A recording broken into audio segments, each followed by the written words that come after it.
اللہ والے اس گناہ کے شائبے سے بھی اور سائے سے بھی ڈرتے رہتے تھے اور اتنا اپنے نیک اعمال کو چھپاتے تھے کہ انسان تصور بھی نہیں کر سکتا، سوچ بھی نہیں سکتا۔ آپ دیکھ لیجئے،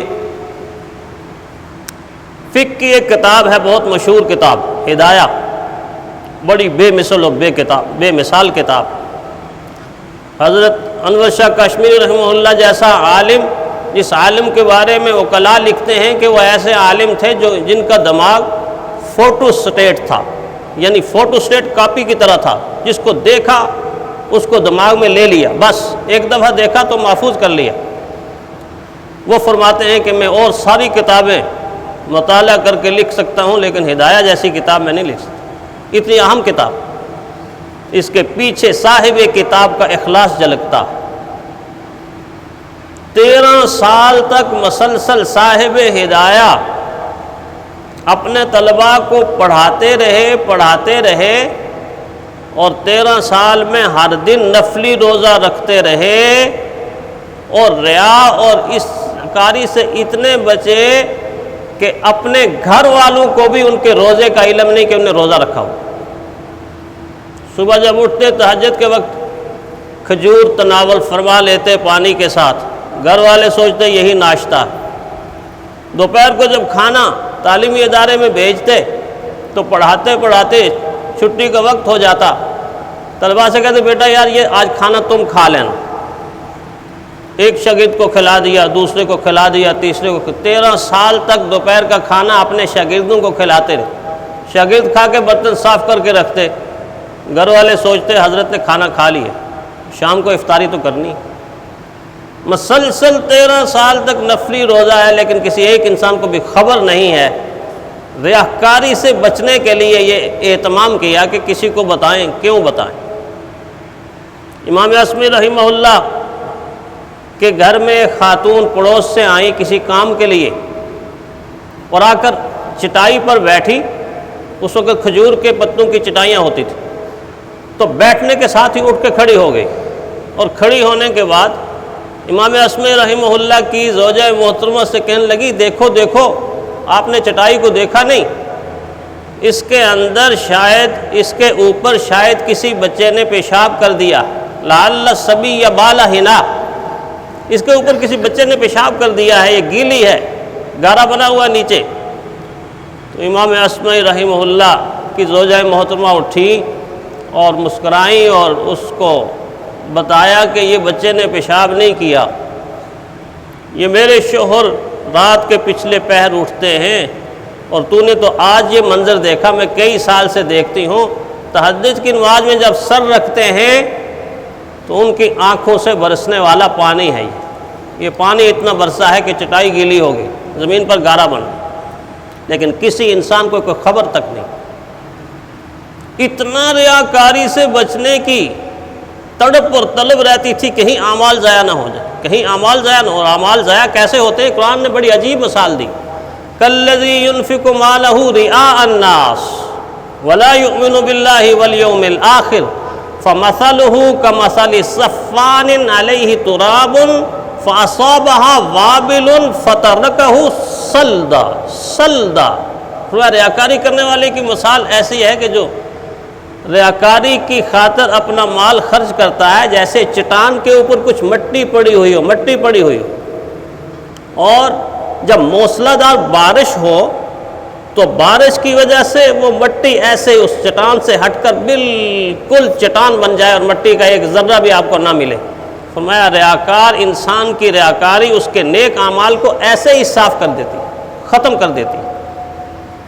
آپ مشہور واقعہ حضرت علی رضی اللہ تعالیٰ عنہ کو سنتے ہیں کہ جب میدان جنگ میں ایک کافر کو بچھاڑ کر نیچے وہ ہے اور اوپر لہراتی ہوئی تلوار ہے، اور تلوار یہاں سے یہاں آ چکی ہے، لیکن یہاں آنے کے بعد اس نے نیچے سے تھوک دیا حضرت علی رضی اللہ تعالیٰ عنہ کے چہرہ مبارک پر، تو یہاں پر تلوار رو کے پیچھے جا کے کھڑے ہو گئے۔ اب کافر کو تو یہ پتہ نہیں ہے کیا عمل ہوا، وہ تو اس سوچ میں تھا کہ قتل تو کر ہی رہے ہیں، ان کو غصہ دلانا مقصد، اور جب انسان کو غصہ آ جائے تو پھر نہ قتل کرتے ہوئے بھی انسان قتل کی طرف چلا جاتا ہے، نہ کہ پیچھے ہٹ کے بیٹھ جاتا ہے۔ تو پوچھا یہ کیا کیا؟ تو فرمایا یہ اس لیے کیا کہ پہلے میں اللہ کی خاطر تجھے ذبح کر رہا تھا، تجھ سے جہاد کر رہا تھا، اب میری ذات میرے درمیان آ گئی۔ کل قیامت کے دن کہیں اللہ یہ نہ کہیں کہ تم نے غیر مسلم کو میرے خاطر نہیں، اپنے غصے اور انتقام کی خاطر اس کا صفایا کیا، چھوڑ دیا اس عمل۔ امام مالک رحمہ اللہ ایک عرصے تک سجدہ کرتے تو چھوٹا سا رومال رکھا، رومال وہاں، شاگرد اور لوگ یہ سمجھے کہ حضرت اس وجہ سے رومال رکھ لیتے ہیں کہ کہیں پیشانی کے اوپر مٹی نہ لگ جائے۔ کچھ عرصے کے بعد کسی نے پوچھا حضرت یہ کیا کرتے ہیں؟ تو نہیں مٹی سے نہیں گھبراتا، بلکہ سجدہ ہی وہ ہے جو مٹی کے اوپر ہو۔ مٹی تو حضور صلی اللہ علیہ وسلم کی پیشانی کے ساتھ لگتی تھی، صحابہ کی پیشانی کے ساتھ لگتی تھی۔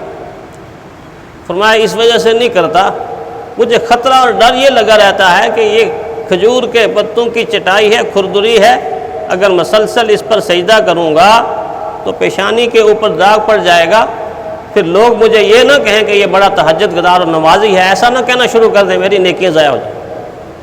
اتنی احتیاط کرتے تھے، اتنی احتیاط کرتے تھے۔ اسی لیے قرآن حکیم میں اس گناہ کی بار بار مذمت کی اور فرمایا کہ یہ وہ گناہ ہے کہ جو منافق کی پہچان ہے، مومن کی پہچان نہیں ہے۔ ریاکاری دراصل اللہ کی ذات سے بیزاری ہے، اللہ کے دین سے غداری ہے۔ یہ شیطان کی وہ سواری ہے کہ جس سواری پر اگر ریاکار سوار ہو جائے تو اس کی منزل دوزخ کے سوا اور کچھ نہیں، سیدھا دوزخ میں لے جانے والی۔ تو گویا یہ وہ دور گزر رہا ہے کہ جس میں ہر انسان اپنی خواہش اور اپنی تمنا سینے کے اندر اور دل کے اندر لے کر چھپی ہوئی تمنا رکھتا ہے، لوگ مجھے اچھا کہہ دیں اور لوگ میری تعریف کر لیں۔ اللہ تعالیٰ نے اس بات سے منع فرمایا۔ مخلص وہ ہوتا ہے جو ہمیشہ اللہ کی ذات کو سامنے رکھ کے اپنے اعمال کرتا، اس کو پتہ ہے کہ میری عبادت، میری ریاضت کا صلہ اللہ کے ہاتھ میں ہے، لوگوں کے ہاتھ میں کچھ نہیں ہے۔ چنانچہ اس گناہ نے ایک فتنے کا روپ دھار کر موجودہ زمانے کے اندر لوگ کیا کچھ نہیں کرتے اپنے آپ کو پاپولر کرنے کے لیے، اپنے آپ کو مشہور کرنے کے لیے۔ وہ یہ سمجھتے ہیں کہ میں لوگوں کے اندر پاپولر ہو جاؤں گا، مشہور ہو جاؤں گا، شہرت مل جائے گی۔ اور وہ یہ شہرت ہی کامیابی کا پیمانہ ہوتا تو شیطان سے زیادہ مشہور دنیا میں کوئی انسان ہے؟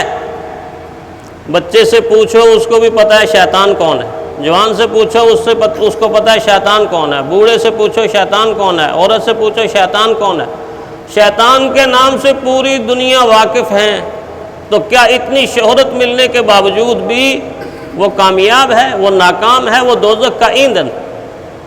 اچھی شہرت ہو، نیک نامی ہو، وہ اللہ کا انعام ہے، مگر اچھی شہرت اور نیک نامی ملنے کے بعد بھی خطرہ اور زیادہ بڑھ جاتا ہے کہ اس نیک نامی اور اچھی شہرت کا انسان لحاظ تو کرے، انسان پاس تو کرے۔ لوگ جب کسی کو اچھا کہیں تو وہ لوگوں کی امیدوں کے مطابق اللہ کے ہاں اچھا کہلانے والا بنے گا۔ ہاں اگر لوگ مجھے اچھا سمجھتے مجھے اچھا ہونا چاہیے۔ تو اس زمانے میں، اس دور میں بہت زیادہ خطرہ ہے اس چیز کا کہ انسان اپنی شہرت کے لیے اور اپنے پاپولر ہونے کے لیے، مشہور ہونے کے لیے، ریاکاری کے لیے ایڑی چوٹی کے زور لگا رہا ہے، لیکن آنے والے کل کو اس کو پتہ چلے گا کہ یہ دکھلاوا دراصل ہمیشہ کا پچھتاوا ہے۔ یہ دکھلاوا ہمیشہ کا پچھتاوا ہے۔ اللہ تعالیٰ اس دکھلاوے سے، اس تصنع سے، اس بناوٹ سے اور ریاکاری سے ہم سب کو نجات عطا فرمائے۔ وآخر دعوانا الحمدللہ رب العالمین۔